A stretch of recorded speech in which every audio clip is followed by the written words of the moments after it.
తాకట్లో ఉన్న బంగారాన్ని విడిపించి ఆ రోజున మార్కెట్ ధర కట్టి మిగిలిన డబ్బును మీకు అందిస్తుంది కొమ్మూరి గోల్డ్.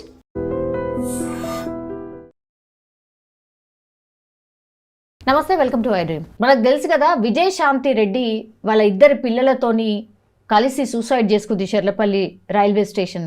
ఇప్పటికీ కూడా అసలు ఎవిడెన్స్ లేనిది ఏం జరుగుంటుంది అనేది చాలా వరకు డిస్కస్ చేస్తున్నాం. అసలు ఏమైంది అంతు చిక్కట్లేదు. వరుసగా ఏదో ఒక అప్డేషన్ అందుతుంది కానీ దానికి ఒక క్లూ అసలు ఏం జరుగుంటుంది అని ఇంతవరకు తెలియట్లేదు. ఏం జరుగుంటుంది ఒకసారి మాట్లాడే ప్రయత్నం చేద్దాం. మనతో పాటు అరుణ గారు ఉన్నారు, సోషల్ యాక్టివిటీస్. మ్యామ్ నమస్తే. నమస్తే సౌమ్య. యా మ్యామ్, చూస్తున్నారు కదా, దగ్గర దగ్గర ఒక 1 వీక్ అయిపోయింది మ్యామ్. 1 వీక్ అయిపోయింది. విజయశాంతి రెడ్డి వాళ్ళ ఇద్దరు పిల్లలు, టీనేజ్ పిల్లలు, అసలు అంటే ట్రైన్కి ఎదురెళ్ళి చనిపోవడం, ఆత్మహత్య చేసుకోవడం, ఒక్క క్లూ కూడా దొరకకపోవడం. మ్యామ్ ఈ కేసులో ఏం జరుగుంటుంది అసలు? హృదయ విదారకం, చాలా ఘోరం. ఒక ఎడ్యుకేటెడ్ ఉమెన్ అవును, అండ్ ఎడ్యుకేషన్లో చక్కగా చదువుకుంటున్న పిల్లలు. సో ఏం జరుగుతుంది అనేది వారం రోజులుగా మీడియా అంతా, సోషల్ మీడియా, యూట్యూబ్ ఛానల్స్ అయితే రకరకాల కథనాలతోటి విషయాన్ని నడిపిస్తున్నాయి, వ్యూవర్షిప్ని కూడా పెంచుకుంటున్నాయి. అయితే వాట్ ఐ అండర్స్టాండ్, నాకు బేసిక్గా ఒక జెండర్ ఎక్స్పర్ట్గా, కుటుంబాలని దగ్గర నుంచి స్టడీ చేసిన వ్యక్తిగా మానసికంగా ఆవిడకి ఎమోషనల్ హెల్ప్ లేదు అనిపించింది. ఓకే, ఎమోషనల్ హెల్ప్ అంటే నా కూతురు నాకు ఏదైనా జరిగింది కాలేజీలో అంటే పరిగెత్తుకుని వచ్చి నాకు చెప్పగలగాలి. అమ్మ నన్ను ఎవరు తిట్టారు, నేను ఎవరినో కొట్టాను, ఇలా జరిగింది అని ఆ ఏడుపు అంతా మన దగ్గర చెప్పగలగాలి. ఎమోషనల్గా సపోర్ట్. ఫిజికల్గా వెళ్ళి మేమేమీ కొట్టాం, మనమేమి అది పోర్ చేసి అదంతా మీ దగ్గర కుమ్మరించుకోగలిగే సపోర్ట్ మనకి కుటుంబాల నుంచి ఉండాలి. ఆమెకి అలాంటి సపోర్ట్ ఏమీ లేదని అనిపిస్తుంది నాకు. ఆ ఇంట్లో వాళ్ళ అమ్మగారితో ఉంటారు. తర్వాత వాళ్ళ అమ్మగారు మాట్లాడే పద్ధతి చూస్తుంటే, ఆవిడ పద్ధతిని చూసే చెప్తున్నా, ఆవిడకి ఏవో ఆర్థిక లావాదేవీలు ఉండి దానిలో ఈవిడని వీళ్ళు వేధిస్తున్నట్టుగానో కనిపిస్తుంది నాకు. ఆవిడ 3 ప్రాణాలు గాల్లో కలిసిపోతే ఆవిడ షాక్లోనా ఉండాలి, లేదంటే అది యాక్సెప్ట్ చేస్తే బోరుమని ఏడవాలి. ఆవిడ అసలు 2 పరిస్థితుల్లో లేరు. మాట్లాడితే ఏం చెప్తున్నారంటే, ఆస్తులన్నీ ఆమె పేరు మీద పెడతాము, రియల్ ఎస్టేట్ మా అబ్బాయి, తను ఏం కొన్నా కానీ కలిసి వస్తుందని మా అమ్మాయి పేరు మీద పెడతాము, ఇవి కనీసం ఇవన్నీ కూడా ఆలోచించకుండా చచ్చిపోయింది అంటుంది ఆవిడ. అంటే నీ ఆస్తులను అన్నీ తిరగేసి వీళ్ళ మీద పెట్టి చచ్చిపోవాల్సిందేమో ఆవిడ, అలా కనిపిస్తుందని. తర్వాత కారు తీసుకొని, సొంత కారు తీసుకొని ఈవిడ వెళ్తుంటే, అదేంటి క్యాబ్ రాలేదా, నువ్వు కారు తీసుకెళ్తున్నావేంటి అంటే, లేదు నాకు వేరే మీటింగ్ ఉంది అని చెప్పిందట. చెప్తే అయ్యో డబ్బులు దండగా కదా, మన కారు ఎందుకు.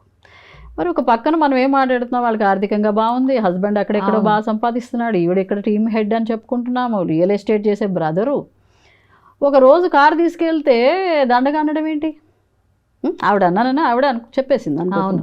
దానిలోనే నాకు వీళ్ళు డబ్బు మనుషులేమో, ఈవిడని ఒంటరితనంలో, ఓకే, ఆవిడకి పిల్లల సపోర్ట్ లేదు, పిల్లల్ని కూడా నాకు ఆవిడ వీక్ చేసినట్టు కనపడుతుంది. కానీ తల్లి ఒక అన్నెసెసరీ డెసిషన్ తీసుకుంటే పిల్లలు ఆమెని వార్డ్ ఆఫ్ చేయాలి, అమ్మాయిది రైట్ కాదు అని చెప్పాలి. 18 years 17 years అండ్ ఉన్న పిల్లలు ఆవిడ మాటలు అలా గుడ్డిగా వినేసి వెళ్ళిపోవడమే. నాకు ఇంకొక డౌట్ కూడా ఉంది, అసలు ఆవిడ అక్కడికి వెళ్ళే వరకు చెప్పిందా? ఒక రైల్వే ట్రాక్లో 3-4 కిలోమీటర్లు మనం ఎందుకు తిరుగుతున్నాము? పిల్లలకు ఏమన్నా విషప్రయోగం జరిగి వాళ్ళు కామ్గా ఉండేటట్టు ఏమైనా అయిందా? నాకు రకరకాల డౌట్స్ వస్తున్నాయండి. ఏ పిల్లలండి, వాళ్ళ నిండు జీవితాన్ని ఆవిడ అలా పొట్టను పెట్టుకోవడం ఏంటండి? నువ్వు ఇంత చదువుకున్న దానివి, నువ్వు కౌన్సిలర్ దగ్గరికి వెళ్ళు, సైకాలజిస్ట్ దగ్గరికి వెళ్ళు, సైకియాట్రిస్ట్ దగ్గరికి వెళ్ళు, కౌన్సిలర్ దగ్గరికి వెళ్ళి మాట్లాడుకో. లేదంటే ఇంట్లో నీకు హింస ఉంది, కనిపించని ప్రెషర్ నేను పెడుతున్నారు, నేను ఏదో ప్రాపర్టీ గురించి వాళ్ళు నిన్ను కనిపించకుండా వేధిస్తున్నారు అన్నప్పుడు నువ్వు బయటికి వెళ్ళిపోవాలి, నీ ఫ్రెండ్ దగ్గరికి వెళ్ళాలి, లేకపోతే పిల్లల్ని తీసుకున్న 2 రోజులు హాలిడే కన్నా వెళ్ళిపోవాలి, లేకపోతే హస్బెండ్ దగ్గరికి వెళ్ళిపోవాలి. ఇది ఏదో కనిపించింది, ఏదో స్ట్రెస్ ఉందని అంటున్నారు. అందరూ అంటున్నామండి, వాళ్ళకి ఏ లోటు లేదు. అవును, ఎలా అంటున్నాము? ఏ లోటు లేకపోవడం అంటే ఇండియన్ సొసైటీలో ఎట్లా అయిపోయిందంటే, డబ్బులు ఉండడము, కారు ఉండడము, పెద్ద ఇల్లు ఉండడము, బంగారం ఉండడము, ఇదా అండి? మనుషులం అండి మనం. ఒక జంతువును కూడా మీరు ఇట్లా నిమ్మరండి, ఒక కుక్క పిల్లకి ఇంత అన్నం పెట్టండి, అది మిమ్మల్ని వదిలిపెట్టదు. మనం ప్రేమ కోసం పరితపించే జీవులం. We are just not physical bodies, we are full of emotions. నీ ఎమోషన్స్ వెంట చేసుకునే పరిస్థితి లేదు. ఆ లెటర్లోనే నాకు బతకాలని లేదు, జీవితం ఇంట్రెస్ట్, జీవితం మంచిగా లేదు, సో నాకు బతకాలని లేదు అనడమే మనందరం చచ్చిపోయినంత. మానవ సమాజం మొత్తం చచ్చిపోయినట్టు లెక్క. నాకు బతకాలని లేదు, జీవితం నాకు నచ్చట్లేదు. That's what she had return. నాకు నచ్చట్లేదు. We all must ponder upon. నచ్చట్లేదంటే ఏం జరుగుతుంది? ఆడపిల్లకి మెడలో తాళి ఉంది, మెట్టెలు ఉన్నాయి, భర్త ఉన్నాడు, పిల్లలు ఉన్నారు. ఇదే బాగుండడానికి సూచనగా మారిపోతే ఆవిడ లోపలికి ఎవరు తెంగు చూస్తారు? అండ్ అండి, భార్యాభర్తలు అట్లా దూరంగా ఉండకూడదండి. పెళ్లి చేసుకునేదే మీ ఇద్దరు జీవితకాలం చిలకా గోరింకల్లాగా కలిసి బతకండి, పిల్లల్ని కనండి. ఎంత చక్కటి ఆశీర్వాదం ఉంటుందండి మనకి. పిల్ల పాపలతోటి వర్ధిల్లండి అని ఉంటుంది. డబ్బుతోటి కారులతోటి వర్ధిల్లండి అని ఉండదు. అవును, కానీ డబ్బు కూడా ఇంపార్టెంట్ కదా అన్న ఇంపార్టెంట్ కదా, కానీ అది జీవితం కాకూడదు కదా. డబ్బు తినలేము, ఫైనలీ సంపాదించుకోవాలి. ఐ డూ అప్రిషియేట్ అండి. మన అందరం కూడా 10 ఏళ్ళలో 5 ఏళ్ళలో బయటికి వెళ్ళి ఇక్కడ కంటే అక్కడ సంపాదించుకుంటాం బెటర్ అన్నప్పుడు ఖచ్చితంగా మన పిల్లల బతుకు కోసమే వాళ్ళ జీవితం బాగుండాలని ఆలోచిస్తాం కాబట్టి ఖచ్చితంగా వెళ్ళుండొచ్చు. కానీ వాళ్ళు ఇంత వయసు వచ్చినాక మీరు హాస్టల్ వేసేస్తే సరిపోదే. మీ స్పర్శ లేకపోతే అనే మిస్ అయిందా మ్యామ్, లేదంటే వాళ్ళ పిల్లలు మిస్ అయ్యారా మదర్ని? ఇక్కడ కూడా నాకు డౌట్. మొత్తం అండి ఆ భర్త దూరంగా ఉండడం తప్పండి, ఉండకూడదు అట్లా. మీకు అన్నీ బాగానే ఉన్నప్పుడు భార్య భర్తలు కలిసి ఉండాలి, పిల్లల్ని దగ్గర పెట్టుకోవాలి, పిల్లలకి మీ అండ ఉండాలి. పిల్లలు అదేంటమ్మా పిచ్చి ఆలోచన చేస్తున్నావమ్మా నువ్వు, నాట్ రైట్ అని చెప్పి తల్లిని నెట్టొచ్చు. లేకపోతే అబ్బాయి ఒక అలాం గట్టిగా కేకలేసి మా అమ్మగారు ఇట్లా అంటున్నారు, ఒకవేళ ఆవిడ చెప్పుంటే, అప్పుడు వరకు చెప్పుంటే అంటే ఆ నలుగురు వచ్చేవాళ్ళు కదా. ఇక్కడ మళ్ళీ రైల్వే పోలీసుల ఫెయిల్యూర్ తప్పనిసరిగా ఉంది. 3 గంటల పాటు ట్రాక్ అమ్మట ముగ్గురు తిరుగుతూ ఉంటే ఎవరికి పట్టలేదంటే ఎంత ఫెయిల్యూర్ అండి అది. మరి సీసీ కెమెరాలు ఎందుకు పెట్టుకున్నారు మీరు? ఇవాళ వస్తే రేపు చూస్తారా మీరు? అవి చూడరా? సీసీ కెమెరాల్లో ఏం జరుగుతుంది ఎక్కడ చూడరా? 3.5 కిలోమీటర్స్ నడిచారంట, ఎవరు పట్టించుకోకపోవడం. నేను అనుకుంటున్నానండి ఆవిడ ఏదో ఎక్స్ప్లెయిన్ చేసుకుంటూ తీసుకెళ్ళింది. తర్వాత మళ్ళీ టికెట్ తీసుకుని ఉంటారు, లేకపోతే ఆవిడ గూడ్స్ ట్రైన్ ఎప్పుడు వస్తుందో తెలుసుకుని ఉంటుంది. మరి ఇదంతా ఎందుకు అనుకున్నారు? ఒకవేళ చెప్పకపోతే కేవలం ఆ ట్రైన్ వచ్చే ముందర గబగబా పిల్లల్ని తీసుకెళ్ళి హగ్ చేసేసుకుని వాళ్ళకి ఆలోచించుకునే టైం ఇవ్వలేదా? నేనైతే తట్టుకోలేకపోతున్నానండి. పిల్లలకి చెప్పి ఆమె చావుకు ఎదురుగా తీసుకెళ్ళిందంటే చాలా కళ్ళలో నీళ్ళు వస్తున్నాయండి.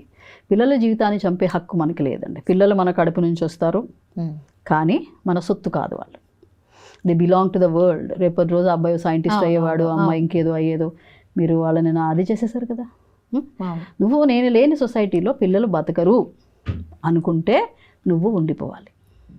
తను అలాగే అనుకుంది, అంటే చూస్తే అలాగే అనిపిస్తోంది, నేను లేకపోతే వీళ్ళు కూడా ఉండలేరు అని. నేను లేకపోతే సొసైటీలో నా పిల్లలు ఎలా బతుకుతారనే భయం నీకు వచ్చినప్పుడు you should stay back, you shouldn't die. నువ్వు కూడా చచ్చిపోకూడదు. అంతేగాని ఎంతో వయసు ఎంతో ప్రపంచం చూసిన నువ్వు ఏ ప్రపంచమో చూడని పిల్లల్ని అలా తీసుకెళ్ళొచ్చా? ఎవరైనా తల్లులు తండ్రులు ఎవరికైనా అప్పచెప్పండి. మాతృదేవోభావ లాంటి సినిమా చూసినప్పుడు చావు అనివార్యమైనప్పుడు ఆవిడ అందరికీ అదొక కనువిప్పండి. ఆ సినిమా నేను ఎంత నేర్చుకుంటామంటే కొంతమందికి నువ్వు అప్పచెప్పైనా నీ పిల్లల్ని బతకనివ్వాలి. కానీ నేను ఫైనల్గా ఇదే చెప్తున్నా, నేను లేని ప్రపంచంలో నా బిడ్డలు బతకలేరు అని నీకు అనిపించినప్పుడు నువ్వు కూడా చచ్చిపోకూడదు. యాజ్ పేరెంట్స్ అండి, we don't have even the right to die. You know, dying is ఏమో ఈజీ, నేను వెళ్ళిపోతాను కాదు. మీరిద్దరూ కలిసి భూమి మీదకి తెచ్చిన ప్రాణుల మంచి చెడ్డ చూస్తానికి నువ్వు చావులో కూడా డేక్కొని బతకాలి. నువ్వు చచ్చిపోవడానికి పేరెంట్స్కి హక్కు లేదండి. మీరిద్దరితోనే వచ్చారు ఆ పిల్లలు భూమి మీదకి. మీ ఇద్దరికి చచ్చే హక్కు లేదు. చావైనా కూడా ఎదిరించి బతికేసేయండి. That's what I tell. Yes ma'am, thank you Soumya. And for more videos, please subscribe to iDream. Please subscribe to iDream. Please subscribe iDream. And please subscribe to iDream. For more videos, subscribe to iDream. please like, share and subscribe to the channel. Congratulations, iDream. Subscribe to iDream. Subscribe to iDream. So subscribe to iDream Media. iDream team andarki huge congratulations. Please subscribe iDream Media. Please subscribe to iDream. Subscribe iDream. Please subscribe to iDream. iDream అంటే నా కళల ఛానల్ను subscribe చేసుకున్న నోరు తిరుగుతలేదు, మీరైతే గంట గుర్తు కొట్టండి. For more such videos, please subscribe to iDream. Subscribe to iDream. Please subscribe to iDream. Please subscribe iDream Media. Please do subscribe to iDream. Please subscribe to iDream Media. For best entertainment and information, please subscribe iDream. And don't forget to subscribe to iDream.